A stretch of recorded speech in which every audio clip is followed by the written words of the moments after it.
मैंने ये कविता इसी फादर्स डे पर लिखी थी, रात जग के, इनफैक्ट अगले दिन कंप्लीट कर पाया। यहाँ से स्टार्ट होती है, सुनिएगा। लॉकडाउन में अगर पापा ना होते तो रोड पर ही आ जाता मैं। लॉकडाउन में अगर पापा ना होते तो रोड पर ही आ जाता मैं। बड़ी मंजिलों का शौक है, जद्दोजहद में उनका साथ सहारा ना होता तो छोटी मंजिलों से ही संतोष कर जाता मैं। मैंने उनसे कहा है कि आप जो कर रहे हो ना पापा, अपने बच्चों को आप जैसा ही सहारा दूंगा पापा। कभी कभी दर्द होता है, वो जब आना चाहते हैं तो कहता हूँ अभी गुड़गांव मत आना पापा। 1 महीने से मैं सोता भी रातों में नहीं, 1 महीने से मैं सोता भी रातों में नहीं। अब दोपहर में ही घंटे 5 के लिए हूँ, कवि हूँ। रातों में सारी रात में कविताएं लिखता हूँ। उसी खुमार में सुबह काम पर जाता हूँ, शाम को जाता हूँ। दोपहर में जो आराम का हुआ वही हो लेता हूँ मैं। दोपहर में जो आराम का हुआ वही हो लेता हूँ मैं। आप आओगे तो थोड़ी दिक्कतें और बढ़ेंगी पापा।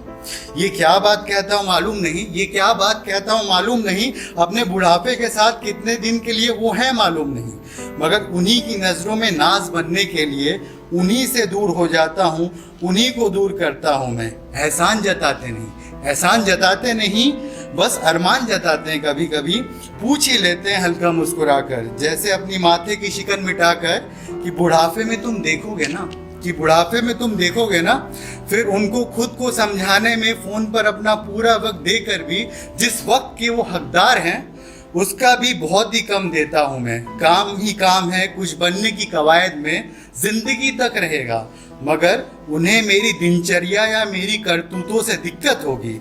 उनकी पिछली डांटें याद रख, या शायद अब भी उनकी डांटों से बचना चाहता हूँ मैं, इसलिए उन्हें अपने यहाँ लाने से डरता हूँ मैं। तो आज रिटायरमेंट के बाद दोस्त जैसा वो मेरे साथ आज वो टहलना चाहते हैं। दूर हमसे रहते रहे, तो आज रिटायरमेंट के बाद दोस्त जैसा वो मेरे साथ आज वो टहलना चाहते हैं। और वो जो हमारे बचपन में ऑफिस करके दूर हमसे रहते रहे, लमसम जैसे उनसे वही रस्म निभाता हूँ मैं। शायद वो समझते हैं या शायद समझें कि उन्होंने जो कामयाबी नहीं देखी, बेइरादा गैर इरादतन ही उन्हें खुद कि उनसे कोसों दूर की कामयाबी देकर उनकी आंखों में आंसू और उन्हें चौंकाना चाहता हूं मैं। ऐसा नहीं कि मेरी कोई हैसियत नहीं, मुझे कुछ हासिल नहीं। ऐसा नहीं कि मेरी कोई हैसियत नहीं, मुझे कुछ हासिल नहीं, मगर जिस हैसियत की मुझे तलाश है वो मुझे हासिल नहीं, और ये जो हासिल है वो मेरी मंजिल नहीं। इसलिए जो है मिला उसे भी छोड़कर वक्त अपना बड़े अरमानों को देकर थोड़ी जिल्लत भरी जिंदगी जी रहा हूँ। लेकिन एक दिन अपने बड़े सपनों को हासिल कर जिंदगी इकलौती को अपनी मैं बड़ी अहमियत दूंगा। देखना, तुम्हें मेरे सपनों पर शक था तो एक दिन मैंने भी गुस्से में गुजर कर कह दिया था, मुझे तुमसा मामूली नहीं बनना है, सिर्फ गुजर बसर ही नहीं करना है। मुझे बड़ा आदमी बनना है, गुमनाम नहीं मरना है, नाम कमाना है। ये सब सच तो होगा चाहे बदल जाओगे तुम कहते हुए, मुझे मालूम था बेटा, मगर उन जज्बातों को बहस में तुमसे कहने का ढंग मुझे आज दर्द देता है पापा। और आज कहना चाहता हूँ फादर्स डे पर आपसे कि आप बड़े थे मुझसे, ओहदा हैसियत सब हासिल होकर भी मैं आपसे हमेशा छोटा रहूँगा पापा, मैं आपसे हमेशा छोटा रहूँगा पापा। Thank you. और एक कविता माँ के लिए। माँ कुछ साल पहले मेरी 4-5 साल बहुत बीमार रहती थी, तो माँ जब बीमार होती तो ऐसी बातें करती कि गुल्लक वहाँ पर है, चाबी यहाँ पर है, खुश रहना। तो उसी पे गुस्सा होकर बहुत कुछ बोलता था, लेकिन ये कविता बहुत सालों बाद मुझ में से निकली। तो ये आपकी माँ के ऊपर भी काम करेगा, कैसा कुछ होता है। तो सुनिएगा। माँ बहुत फालतू की बातें करती है, बड़ी दिक्कतों में डालती है।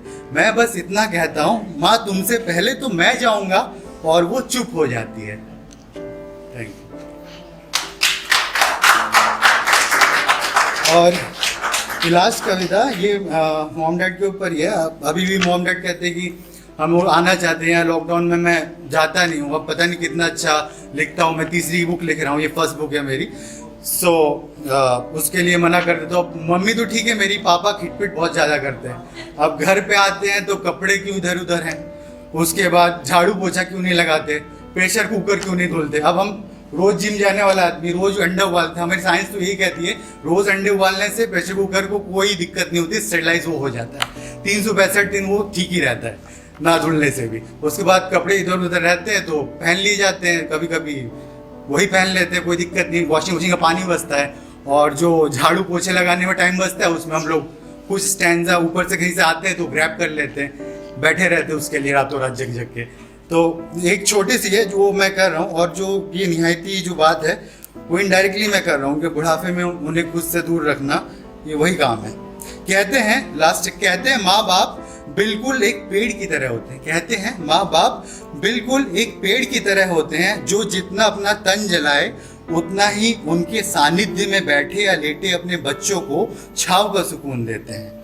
और दोस्तों हम बिल्कुल उस नारियल के पेड़ की तरह बनते हैं, नारियल के पेड़ की तरह बनते हैं। और दोस्तों हम बिल्कुल नारियल के पेड़ की तरह बनते हैं, जो जितना बड़ा होता है उतना ही उन्हें उम्र दराज होने पर छांव की कमी के चलते खुद में छांव की फिराक में सिकुड़ने पर मजबूर सा करते हैं। Thank you.